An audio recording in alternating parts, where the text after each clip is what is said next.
Hi guys, in front of me is Xiaomi 14 and let me show you how to change the date and time on this device.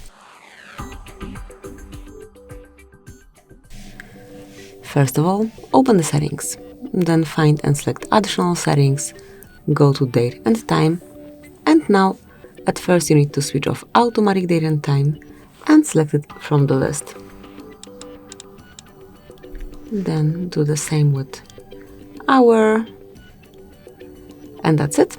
Now once you want to switch off time zone, just unmark it and then select it at first region and then time zone if available. So this is it, this is how you can manage date and time. Obviously here you can also change location and time format if you want to. Thank you for watching, please subscribe our channel and leave the thumbs up.